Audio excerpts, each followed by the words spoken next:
Una obra de la envergadura de lo que hemos visto como Cautiva, creo que debe ser subrayado con un esfuerzo del teatro.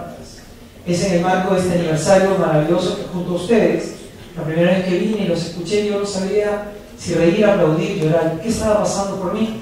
Y creo que estos conversatorios van a permitir, que no va a ser muy largo, les prometemos, ustedes hagan las preguntas, que ustedes son los encargados de hacer dinámica de esta propuesta, que permite entender cuál fue la motivación, por qué hacer esta obra y para quiénes van. Hay preguntas como, ¿dónde estaba yo? ¿Qué pasaba? En los años 80, algunos de nosotros no nacíamos, no en mi caso. Algunos veíamos el MAX 5, otros escuchábamos Menudo, y independientemente de eso, lo que teníamos era una vida alejada de lo que estaba pasando. Desde el año 80 hasta el año 2000 hubo una situación terrible que se circunscribía a todo el área de lo que era Huanta, Huamanga, Ayacucho. Eran los más pobres, pero no llegaban. ¿Dónde estábamos? ¿Qué pasaba con nosotros? ¿Dónde estaba nuestra mirada? No es un cuestionamiento desde nuestro espacio de confort, no es la idea. Pero ¿de qué sirve esto? Podemos googlear y enterarnos de lo que pasaba, sacar datos, eso sería suficiente. Yo creo que el aporte de esta obra y del teatro en general es ¿qué hacemos con esta información?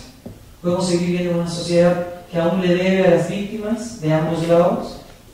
Podemos seguir siendo indiferentes y esperando solamente que se inaugure el Museo de la Memoria para que sea una escultura más para observar. Yo siento que una obra como Cautiva hace vívida una experiencia, y yo creo que ya que tenemos la presencia de la mayoría de los compañeros artistas y las personas involucradas en este maravilloso hecho teatral, les vamos a dar un fortísimo aplauso.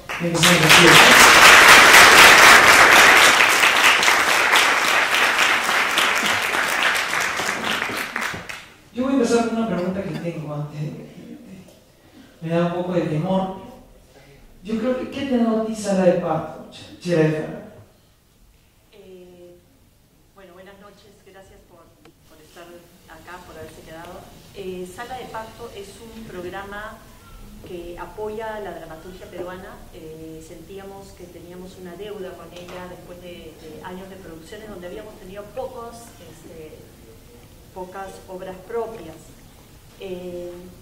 En este momento estamos presentando La Cautiva, en otra sala está Katrina Kuletsova y el clítoris gigante, tenemos, acaba de terminar el trabajo sobre lobos, hemos tenido a mediados de año la propuesta de Eduardo Adriancel, es muy emocionante. Creo que para un dramaturgo nacer ahora es mucho mejor que hace unos años. Entonces, Sala de Parto nos da la posibilidad de hablar de nuestros temas y ser más específicos y de tener montajes como este, que no sé si hubiera nacido de no tener una sala de parto. Empecemos con sus preguntas, por favor, si nos ayudan. Tenemos una mano levantada.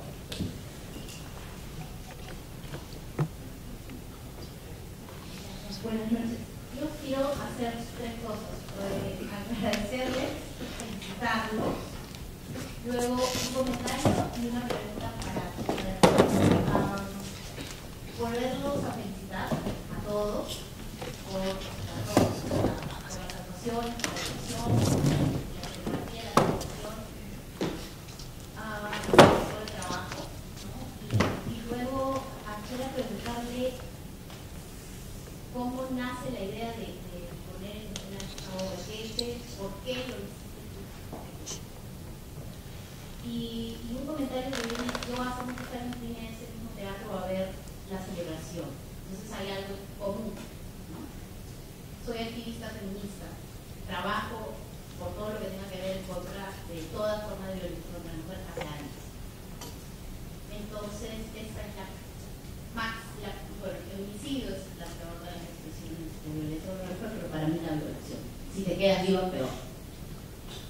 Y dicho esto, ¿no? El comentario es, yo soy comunicadora, trabajo por estos temas, y mi desafío continuo y constante ha sido cuando tenía que pedir dinero, ¿no? Bueno, financiamiento, nadie quería vincular su marca a la liberación sexual, ¿no? Sigue siendo un desafío. Cuando tengo que diseñar gráficamente conceptos como violencia sexual, también es todo un desafío, ¿no? Por eso me gusta mucho, inclusive haber escuchado poesía de algo tan indescriptible. Me felicito. Y nada, pues la deuda que tenemos en ese país de generaciones atrás, qué difícil sigue siendo para todos nosotros, fuerzas armadas, iglesias, ciudadanos de a pie, ver, ¿no? Me gustó el tratamiento de los dos lados, también sería de nada. Chévere, la pregunta entonces es, ¿por qué hacerlo aquí y cómo se fue complicado que te auspicie?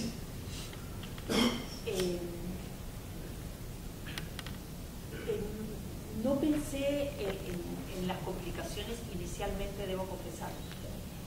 Cuando leí la obra, ya estábamos buscando, una de mis funciones principales es programar la sala. Entonces estaba buscando una obra, no necesariamente para dirigirla yo, pero una obra con este tema para programarla aquí en la sala. Creíamos que era importante que se tocara.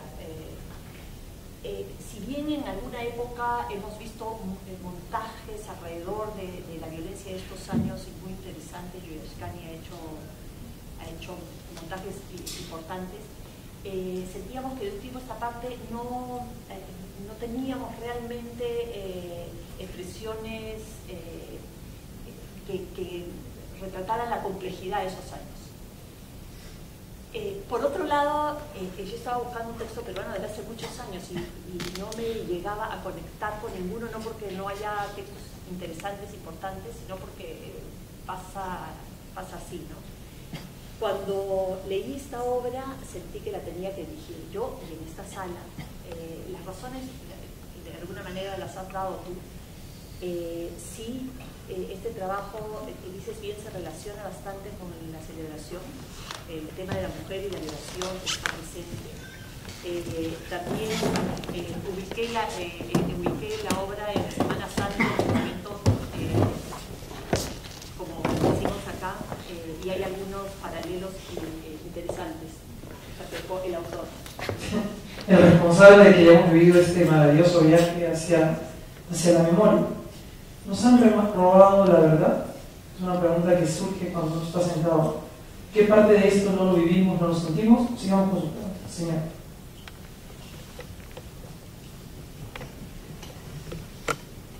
Bueno, quiero pararme y decirle con mucho respeto de que les habla Lucho Aronés. Soy presidente de la Coordinadora Nacional de los Familiares de la Víctima de la Violencia Política, que representamos a las 16 regiones azotadas y que hemos vivido en carne propia. Soy de Ayacucho. Gracias a todos los actores, al director, al escritor, a ti Ernesto, por decir esas palabras. Nosotros y a la juventud y a los educadores y sobre todo a los estudiantes que están esta noche. Esto es lo que ha pasado en realidad en nuestro Perú, en los lugares más pobres de nuestro país. Y esto para mí creo que es un mensaje, claro, un mensaje de las cosas que se vivieron en los años 80 al 2000, la violación de derechos humanos por parte de las Fuerzas Armadas y tanto por nuestros hermanos equivocados en su idea, lo cual verdaderamente el pueblo y gente inocente fueron los que pagaron, como se dice en el lenguaje de la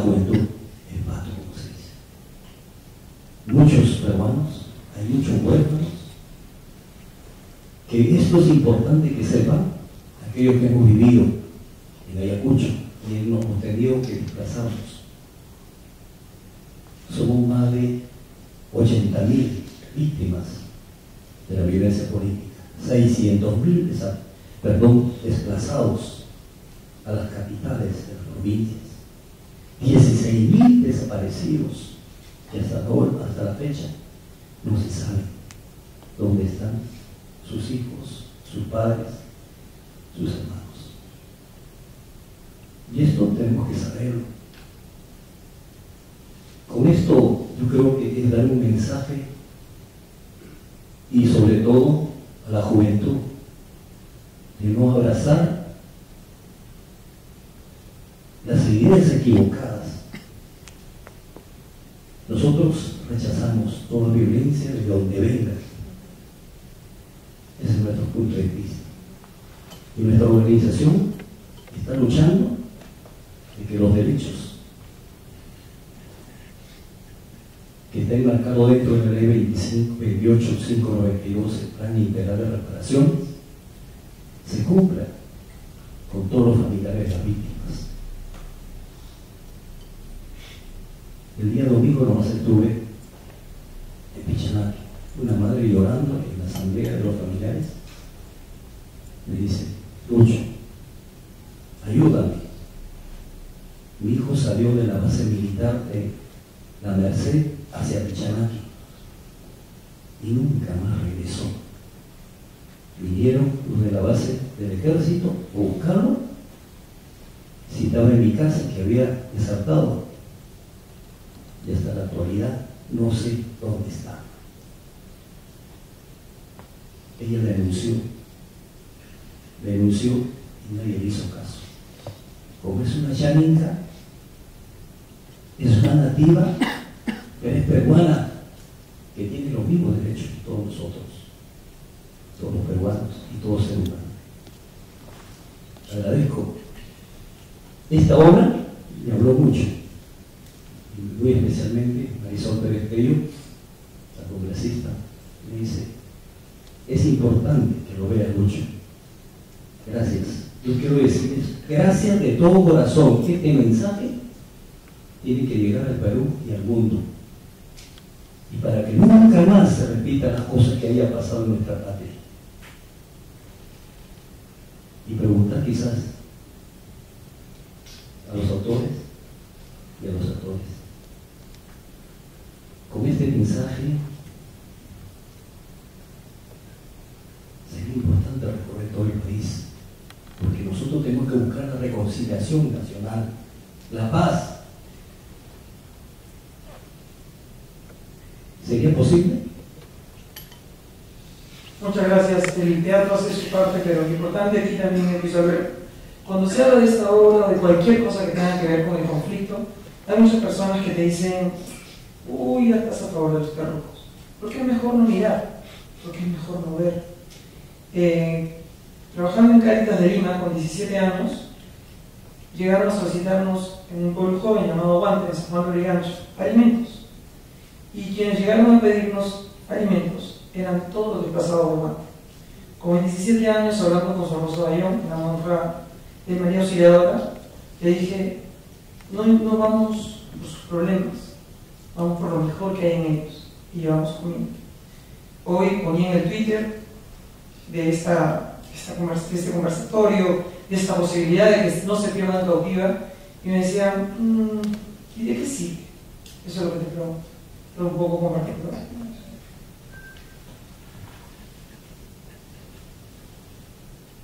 ¿De qué sirve? Creo que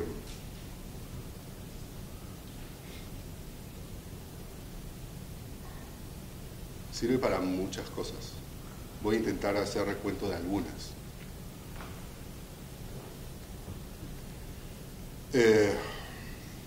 La primera, que puede sonar un poco extraña, es reconocer nuestra condición, reconocer nuestra verdadera condición, reconocer de qué somos capaces de olvidar, de qué somos capaces de ignorar, de qué somos capaces de ejecutar pasivamente, porque los que vivimos en esa época, estrictamente bajo mi punto de vista, y éramos mayores de edad, fuimos partícipes pasivos en muchos casos de este horror. Entonces, eso para empezar. Después, para recordar. Es decir, hay mucha gente que no vivió esto. Estamos viviendo una especie de burbuja de bienestar en un mundo, entre comillas, globalizado, dinámico, tecnológico, y los jóvenes son sometidos a estas realidades, a estas pulsiones sociales, a estas pulsiones económicas, y no se acuerdan que ocurrió esta catástrofe hace menos de 25 años y que todavía hay heridas abiertas que no se han cerrado. Entonces sirve para recordar, para saber que mientras haya inequidad, esto va a seguir supurando, esto puede seguir siendo posible. Recordar que esto pasó y esto puede seguir siendo posible, puede manifestarse nuevamente así. Básicamente esos dos motivos, ¿no? Para muchas gracias. Yo creo que aparte suma en cada una de las oportunidades que he visto el comentario, parte un poco de la visión de la mujer. Y antes, si quisieras alguien levanta la mano, por favor, vamos a tener Nidia. Vamos a escuchar la pregunta.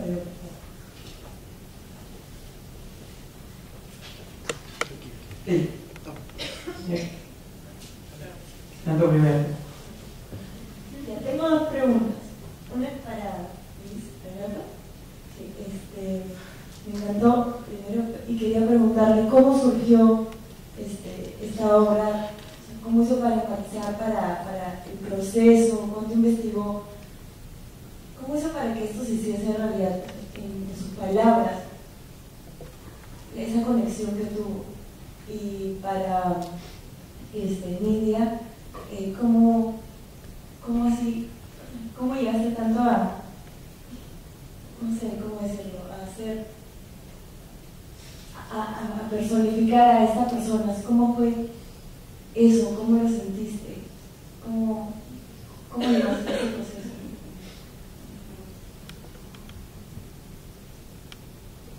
Ensayamos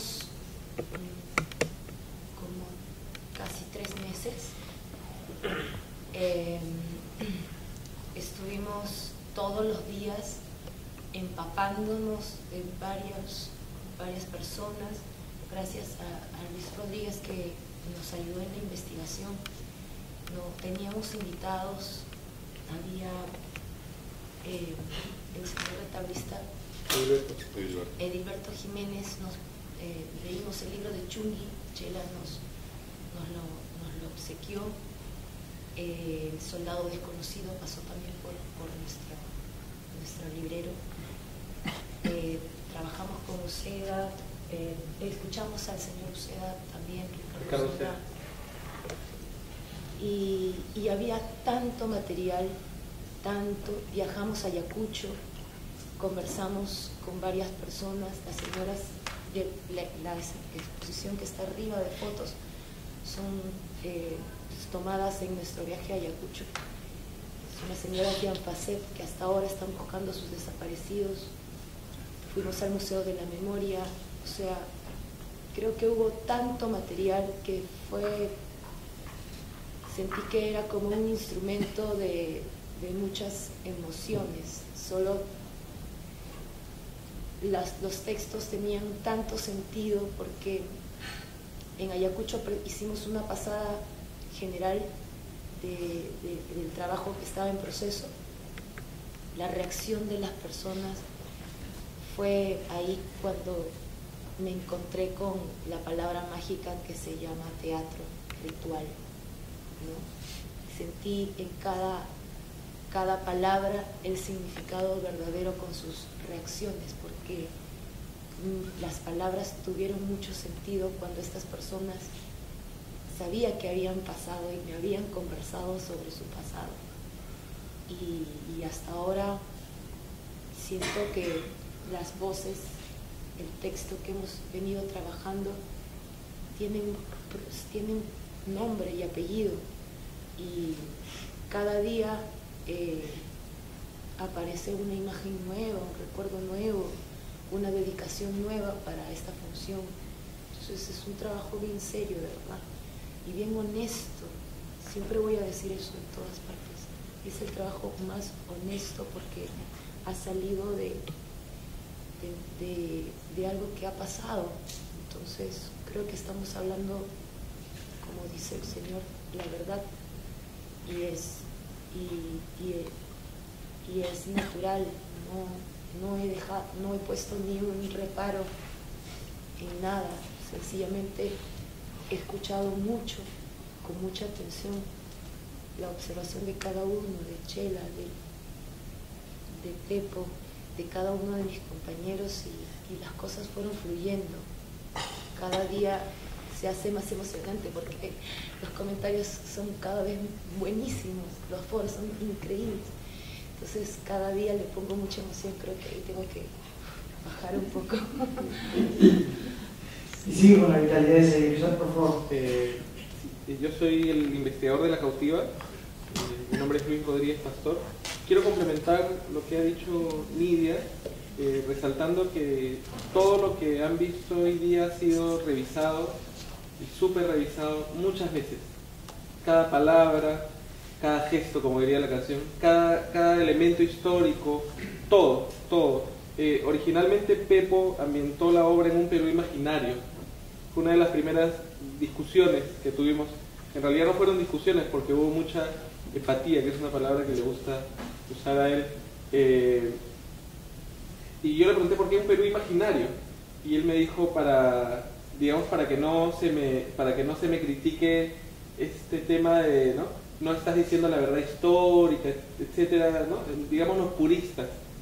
Y luego comprendí más, recordaba una novela de Vargas Llosa que se llama Historia de Maita, en la que él resaltaba cómo se mentía con conocimiento de causa, ¿no? Es decir, te nutres absolutamente de toda una época, de toda la historia, de todo lo que te puedas nutrir, y a partir de ahí elaboras tu camino con mucho mayor rigor y con un cuerpo, un sustento que le da fuerza a lo que estás presentando.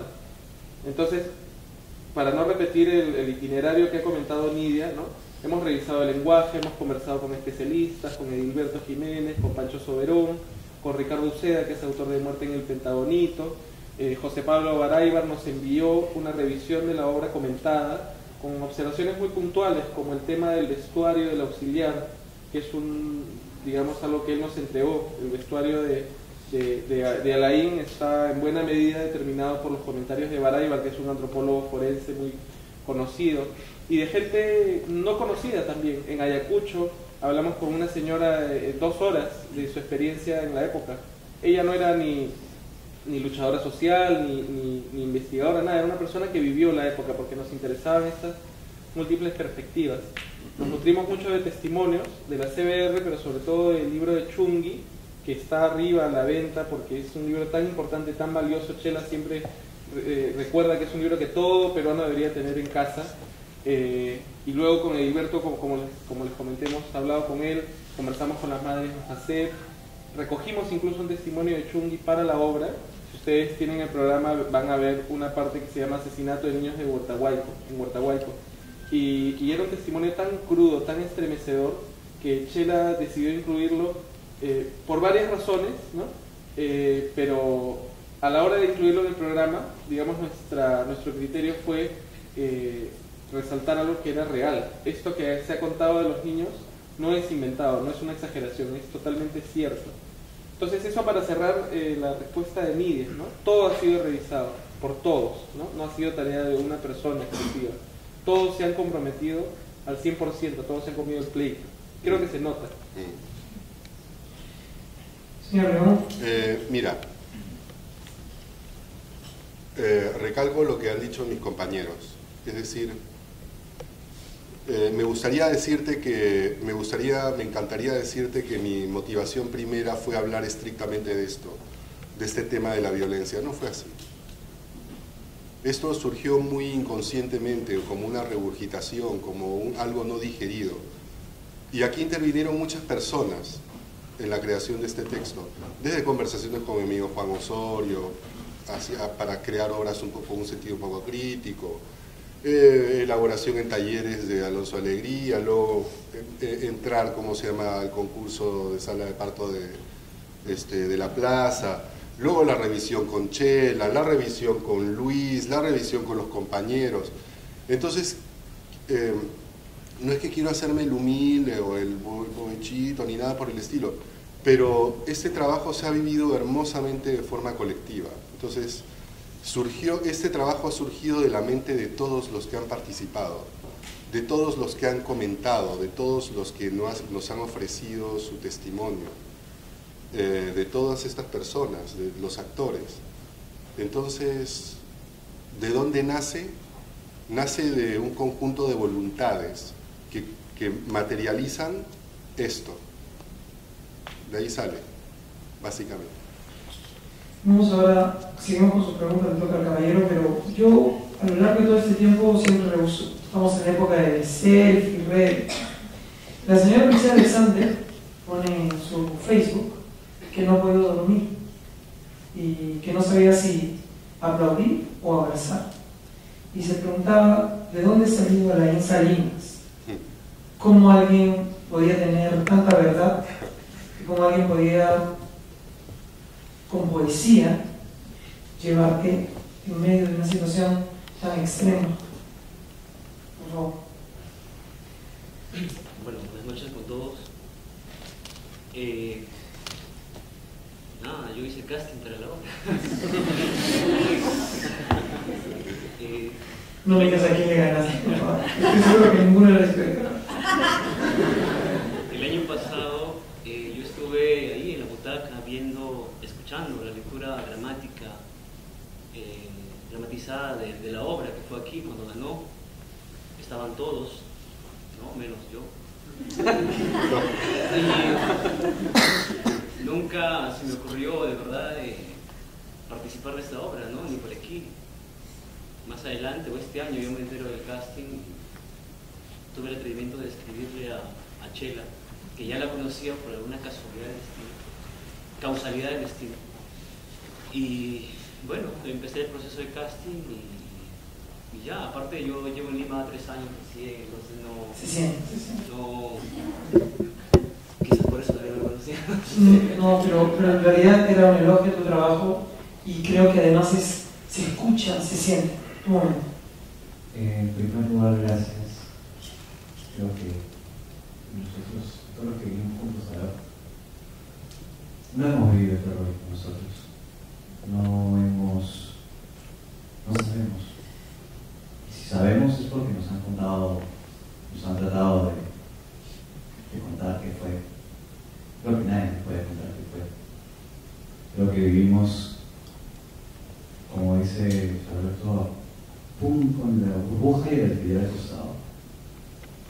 Y eso nos asusta, pero hay un proverbio chino que dice que te toquen vivir tiempos interesantes. Y creo que a toda la gente que estuvo ahí pasó eso. No es interesante por fuerte. Gracias a todos porque hay una cosa de memoria colectiva que no puedo explicar ahorita, pero me pasó que yo no he vivido esto, pero en el momento que estaba sentía que lo había vivido y sentía que una parte de mí se estaba yendo en un momento y no sabía qué hacer. Yo creo que eso que te pasa es el hecho teatral, ¿no? El teatro es un hecho vivo, lo que sucede esta noche sucede solo esta noche y hacemos acuerdos tácitos. El hecho de que esto se produzca entre lo que hemos vivido, lo que estamos acá, nos vamos comunicados. Por eso es que es tan interesante el teatro. Sí. Bueno, después de darles las gracias, dos preguntas puntuales. La primera es, creo que algo que me llamó muchísimo la atención desde que entré a la sala, el espacio, la atmósfera que se genera en base a la escenografía y luego que se va generando con la música. Nos transportan, a mí me transportan mucho. Quería saber si el espacio estaba basado en un espacio específico o era una construcción, porque he visto que el programa que la escenografía lo vieron ustedes dos. La música también fue el charango y bueno, también me ayudaron a transportarme. Me gustaría saber cómo encontraron eso, cómo lo evitaron. Y luego, la pregunta para todos los actores es: todos tenemos una responsabilidad cuando estamos en el escenario, pero siento que particularmente cómo cada uno lleva esa responsabilidad en el momento de, bueno, luego de tengo una bastante personal, pero quería saber cómo se sentía. Es una pregunta muy básica, pero cómo se sentía tener tanta responsabilidad. ¿Qué tal si se lo decimos al más mal? Teóricos. Sí. Hasta pena. Emilio, por favor. Siempre me toca esa pregunta, ¿no? ¿Por qué será? ¿Por qué será? Sí, y siempre respondo que me cuesta mucho y que hemos venido con una responsabilidad enorme de Ayacucho. De lo que contaba Nidia, que hicimos una pasada para 50 personas, para 50 ayacuchanos, en un lugar íntimo, en una capilla, a velas, mucho más íntimo. Y yo tengo los testimonios muy presentes y las imágenes de las señoras, sobre todo las señoras de Alfacet, viendo la función que le habíamos abierto la herida, y siento que yo remataba entrando a escena con este traje militar y tengo este monólogo frente a ellas y veía la cara de horror, ¿no? Entonces veo que tanto daño le ha hecho las Fuerzas Armadas a estas personas como Sendero, como las rondas campesinas, tanto daño ha hecho, que eso es lo que yo tengo cada vez que salgo a escena. Me cuesta, yo no puedo escuchar lo que pasa acá adentro si no me quiebro y no salgo como salgo.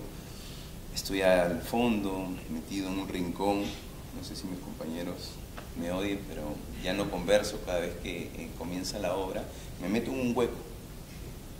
Y de ahí, de ese hueco, sale este capitán a escena. Me cuesta mucho todas las noches. Por favor, señor. Señor Belén. Igual te digo.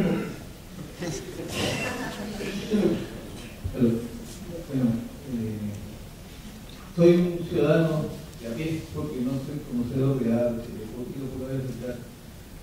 Y noto de que este tipo de situaciones, este tipo de puestas en escena, tienen una capa artística, profesional, técnica, que se evalúa, los conocen, tienen que disfrutarla y evaluarla, pero también tratándose de este tema, yo como ciudadano veo que tiene una capa fuerte de testimonio de un asunto humano y social, colectivo y fuerte, ¿no? Son dos planos, ¿no? A veces uno, como un caso como yo, que puedo evaluar un poquito del arte artístico, el arte teatral, sin embargo, me invade el hecho social, el hecho ético, ¿no? Y el hecho emocional. Me invade y ya no me importa incluso concentrarme, hasta me da vergüenza concentrarme en la buena calidad de las representaciones, por el sonido, cuando mi alma está invadida por lo terrible que se percibe en los seres humanos que muestran lo que no hemos visto, ¿no? Nos hacen asistir como en el túnel del tiempo, revisar y meterlo por donde pasó y sentirlo, y además sentirlo compartido, que es otra experiencia. Entonces, siendo así, me parece que este tipo de obras, como se ha dicho, aunque no tenga el alcance, porque no pueden venir a todo 1 millón de personas, un tiempo en que va a estar montada, va a tener un impacto y se va a meter en los huesos y en el recuerdo también acá, de los que hemos tenido y los que nos comenté. Mi hijo me lo ha comentado de venir, estaba muy conmocionado, él tiene 30 años, Entonces, por lo tanto, también supongo que eso representa una responsabilidad para los que la están poniendo, porque nos presentan unos hechos que nos dan un conocimiento y nosotros tratamos de entender esos hechos, un poco ayudados por ustedes, de entenderlos, o sea, decir esos hechos qué significaron, o sea, a dónde debemos almacenar los aspectos éticos, las culpas, las responsabilidades, y luego eso llevarlo hacia el futuro para ver qué se hace con eso, ¿no? Entonces, me da miedo de que si el origen de las violencias casi siempre estriban en las polarizaciones, porque un grupo cree que el otro es el malo y yo soy el bueno, y que debo a veces utilizar la barbarie para poner las cosas en orden, porque los grupos comunistas que hicieron eso incluso fueron más allá de los demás grupos comunistas, que hasta mataron a otros comunistas que no querían llegar a ese extremo.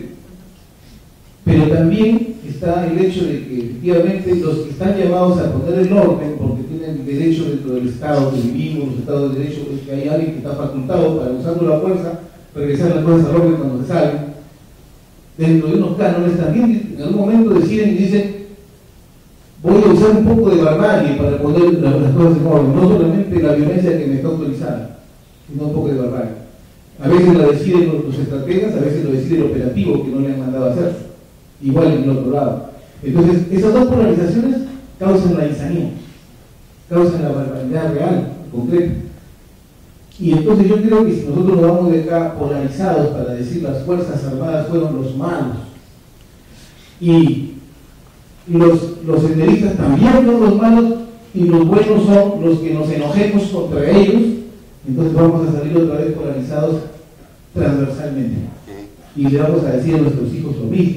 Entonces yo lo que invoco acá es cuál es la responsabilidad de no solamente el escritor, el dramaturgo y hasta los mismos actores durante la escena y en sus comentarios posteriores, de ayudarnos a entender lo que leí de Martin Luther King, cuando le decía a los negros: ¿saben qué? El enemigo no es el negro que se deja, ni el enemigo es el blanco que abusa. El enemigo de blancos y negros es el odio. La polarización debe ser los negros y los blancos contra el odio. Entonces, en este caso, quería saber si está pensado eso, porque mi hijo me mandó acá diciéndome que en este foro que había del Estado hubo un militar que él dijo: ellos, los comunistas, se salieron de la humanidad y entraron en una situación casi de locos, pero a nosotros también nos colocaron en una situación casi de locos, y cuando uno lo mandan al infierno, uno también se vuelve un demonio. A veces hasta los entrenan en matar perros y cosas para deshumanizarlos. Y nosotros pagamos con nuestra plata y sabemos que los deshumanizan para que nos defiendan de guerras exteriores y internas. Y después de deshumanizarlos, a veces nos enojamos porque se deshumanizaron demasiado y no supieron pedir su deshumanización. Entonces, ¿cómo reeducarnos, cómo educar a nuestra sociedad en que controlemos los niveles de polarización y de violencia y de intolerancia a la barbarie? Señor, yo quisiera, si me permite, para la oportunidad. Para mí el Estado está representado por el médico.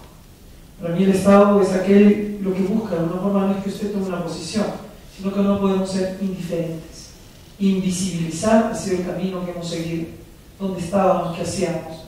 Y bajo ese criterio creo que es importante utilizar dos frases de la Comisión de la Verdad que dicen que el responsable del inicio de esta situación fue Sendero Luminoso. Luego se dice que el 51%, 52% de los muertos han sido ocasionados por Sendero Luminoso. Sin embargo, el Estado, a través de las Fuerzas Armadas, asume una responsabilidad del 32%. Esos son números. Aquí es nosotros, como sociedad, ¿qué podemos hacer? Por favor, Carlos Víctor. Sí, el médico definitivamente representa a ese Perú que estuvo de espaldas, a ese Perú que ignoró y quiso seguir ignorando lo que estaba pasando realmente en Ayacucho, en Abancay, en Huancavelica, en la selva, con los achánicas. El Estado tiene una gran responsabilidad, una enorme responsabilidad ante esto. El pueblo de Ayacucho está esperando una palabra de perdón de parte del Estado peruano hacia ellos. Perdón por toda ese no querer conocer la verdad de lo que pasó. En la obra de Pepo, que desde el primer día que la leí me volví loco con ella, vemos algo que es muy cierto en este montaje. No estamos acusando a uno ni a otro. Estamos tratando de que ustedes, el público que viene a ver esta obra, crean sus propias conclusiones ante algo que fue terrible, ante algo que es palpable. La gran culpa de la insanía de Sendero Luminoso, la gran y enorme culpa que yo sé, para mí es mucho mayor porque ellos tenían que protegerlos y no. Los atacaron y los destruyeron de las Fuerzas Armadas. Y en la enorme responsabilidad de todo el país. Entonces sí se da polarización. Hay una anécdota muy reciente de una señora aquí en los primeros días de las funciones, que a Chelita se le acercó y le dijo: no tienes por qué denigrar a las Fuerzas Armadas. No, no estamos denigrando. Se está mostrando lo que pasó. Se está mostrando a la insanía en que tuvieron que llegar nuestros soldados, que simple y llanamente obedecían órdenes de arriba. Y esa es a la gente la que tiene que responderle al país. La gente que estaba arriba, que daba las órdenes de cómo atacar. La matanza de Ushurajay, por ejemplo, con los periodistas, que fue motivada por las mismas fuerzas del orden que le decían a los campesinos: a cualquiera que llegue caminando por aquí por los cerros, mátelo.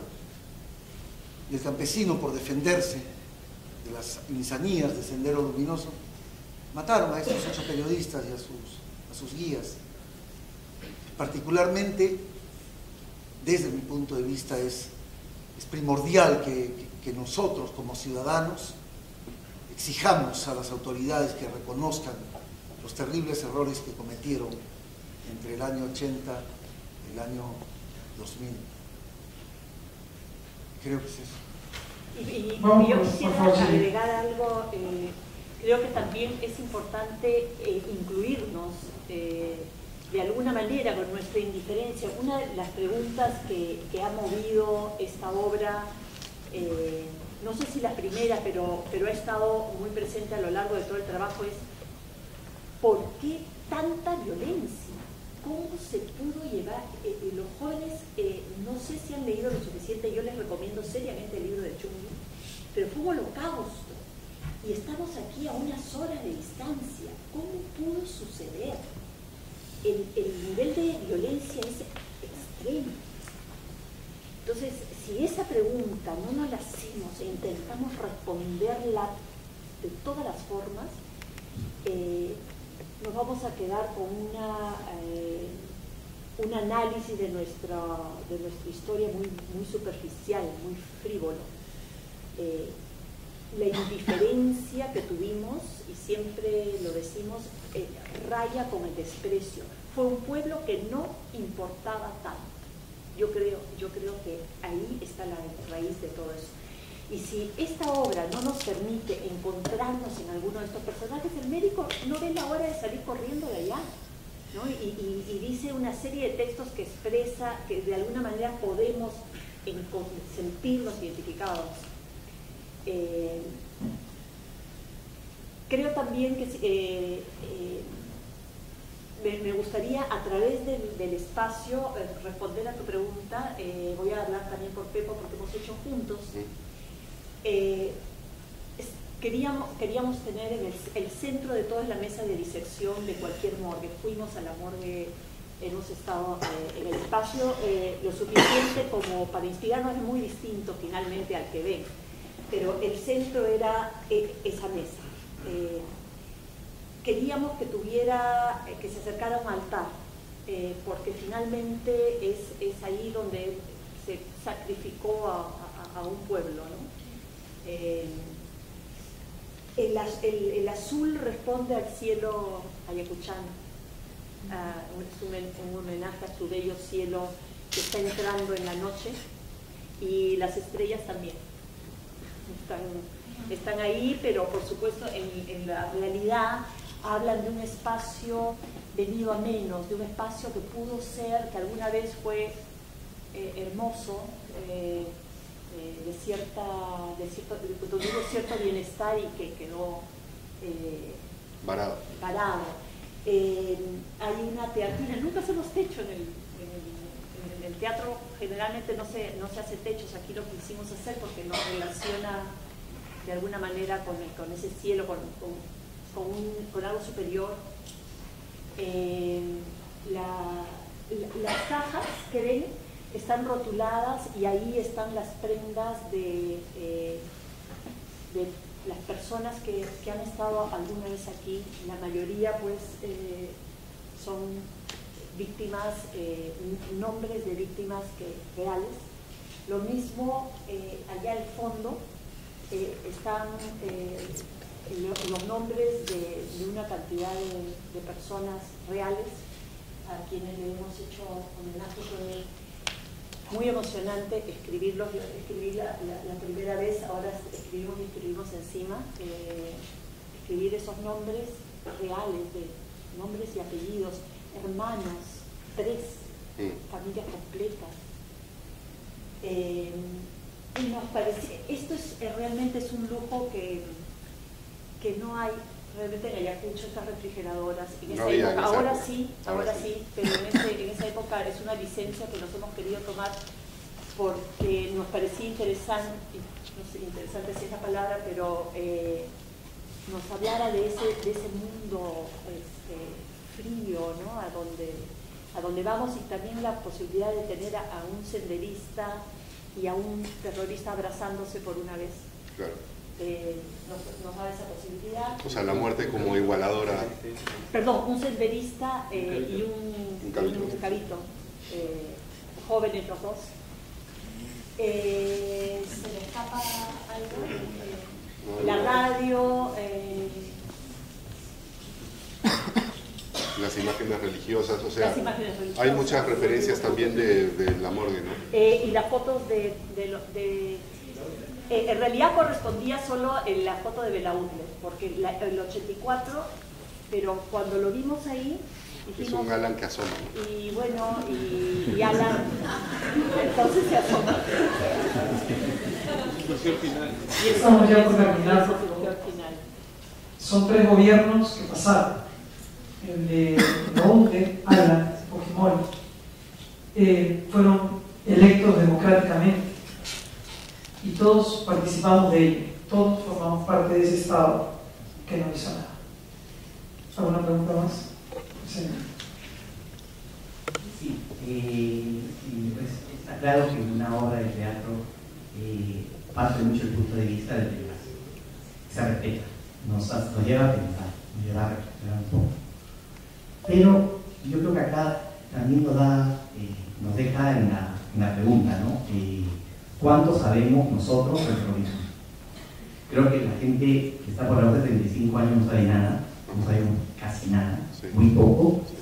Acá hay un espacio de personas que muchas de ellas tienen afinidad con el teatro, con el arte y conocen, pueden hacer un poco más de observación sobre ese tema. Pero sobre un tema de coyuntura, de problemática social, que ha involucrado las vidas, ha involucrado el país, como memoria histórica, cero información. Mejor dicho, el Estado no hace nada, no informa, y la prensa o los comunicadores en general, desde hace un tiempo, hoy y siempre, que yo recuerdo, Javier, no informan nada, mucho. Nuestra información de prensa escrita o de prensa televisiva es cero, no sabemos nada. Esto se queda aquí, no sale de aquí, esas reflexiones que nos tapamos los oídos y pensamos, oye, ¿habrá sido así? ¿No habrá sido así? ¿Cómo fue? Pobrecito, luego no hay nada, nunca sale nada. Entonces un poco creo que esto debería llevar a la gente que es comunicadora a sacarlo, exigir que la prensa escrita o televisiva ponga este tipo de materiales, este tipo de problemáticas para que uno lo cuestione y se pregunte, ¿es cierto? Mentira, me parece bien, me parece mal. Creo que un poco eso. Por favor, si eso lo puede contestar Luis, pero permíteme solamente como una contingencia. Desde el año 2000, cuando se presentan las conclusiones de la Comisión de la Verdad, se dice que se debe incluir en los textos escolares información que pueda ser utilizada por los estudiantes. No les quiero decir qué se ha puesto, mejor le cuento que no se cueste. Yo te diría que no esperemos o no nos pensemos como sujetos tan pasivos, ¿no? No esperemos que la televisión sea la que nos informe porque vemos qué es lo que nos da la televisión, ¿no? O incluso te diría, o sea, todo lo que hay. Pero en el mundo real, la gente depende de trabajo. Sí, claro. Yo comparo la televisión de la prensa chilena, comparo la prensa argentina, comparo la prensa española, entonces es información más completa. Sí, de acuerdo. Estudia para comunicadores, si quieren ser comunicadores, nosotros grados de muchos, muy competitivos, muy apasionados, no estamos a ver. No. De acuerdo. Todo muy por encimita, muy poquito, y nadie tiene todo el tiempo de leer, no sé. Ahora, la cantidad de información sobre el conflicto, sobre la violencia interna es interminable. En internet, los libros que hay, videos, documentales, exposiciones, o sea, en realidad muchas veces depende de uno y del compromiso que tenga de conocer todo esto que está en realidad a la mano. La televisión no lo va a hacer, incluso porque no le conviene, porque no tiene la capacidad, porque aborda los temas de manera muy burda, etc. Pero eso está ahí. Y también depende del compromiso de las personas que han pasado por esa experiencia de conocer esta etapa histórica, que no es tan histórica. Una de las razones por las que creo que La Cautiva genera tanta controversia y debate, polémica, es porque no es historia, es presente. O sea, es un estado basado en la exclusión. ¿Eso cuánto ha cambiado? La indiferencia, el centralismo, la ignorancia deliberada y la burbuja. Ahora estamos con un ego elevadísimo, ¿no?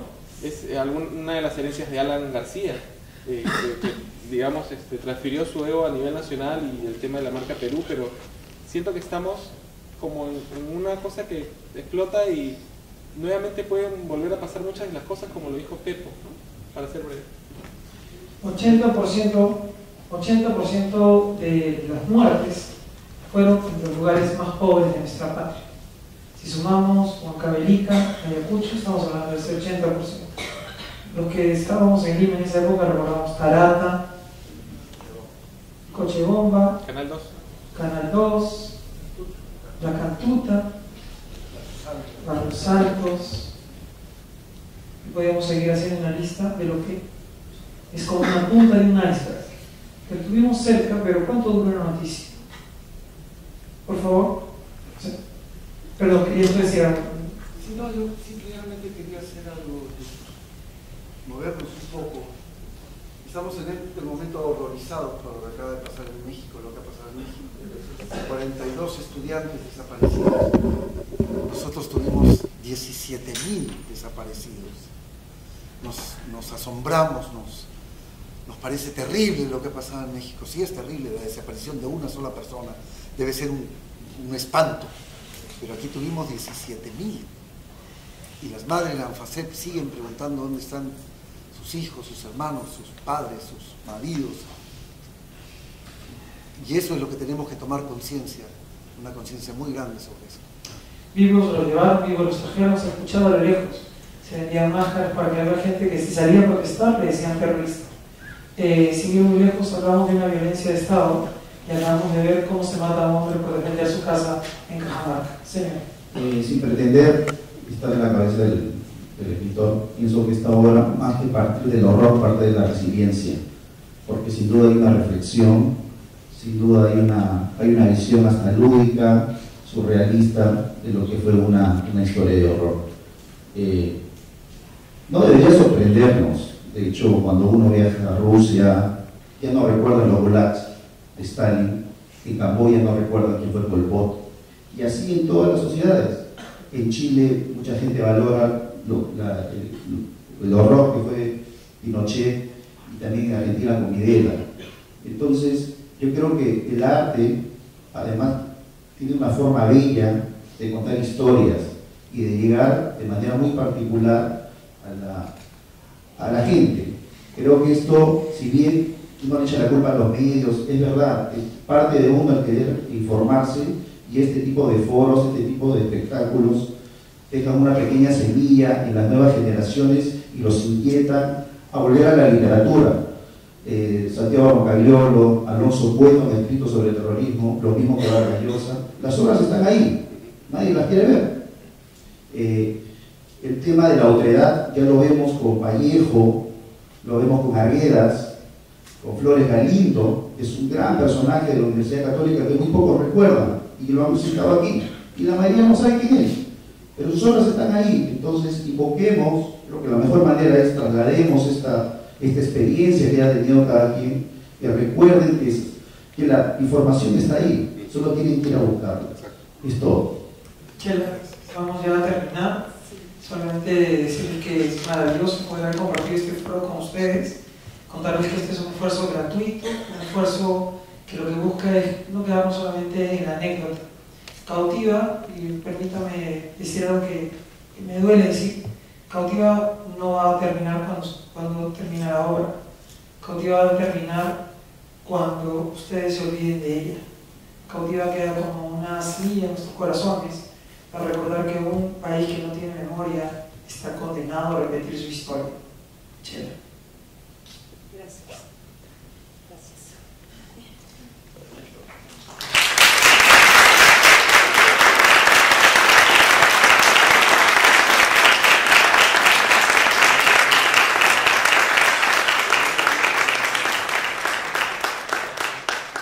La última era de salida.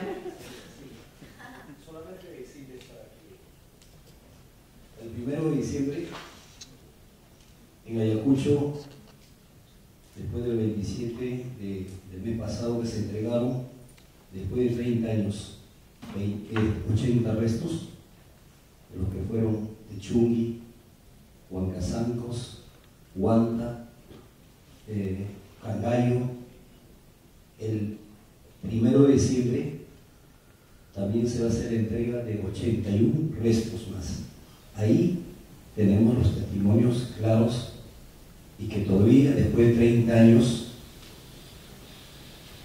las cosas que han pasado, el Instituto de Medicina Legal, la Fiscalía, va a hacer la entrega respectiva a los familiares de las víctimas para dar un entierro digno. Eso es lo que ha pasado en Perú. Y recién, después de 31 años o 30 años, una madre o un hijo va a dar una cristiana sepultura. Previa identificación del ADN, todo es un proceso de los forenses que han hecho todo el proceso de investigación y análisis. Invito a todos los presentes, mucho más para saber de las cosas que pasan en esta parte. Gracias. Una de las abuelas de Mayo encontró a su nieto después de 31 años. Que estas mujeres se encuentren consuelo después de tanto tiempo. Solamente agradecerles, pasen la voz que todos los jueves hay una cita para poder comentar la obra, y yo sé que Chela no me va a dejar decir esto, pero están nominados al Premio Lucio como el mejor. Ayudémonos porque es una forma de que esta obra pueda formar parte de lo mejor de la literatura peruana. Muchísimas gracias, un aplauso para ustedes.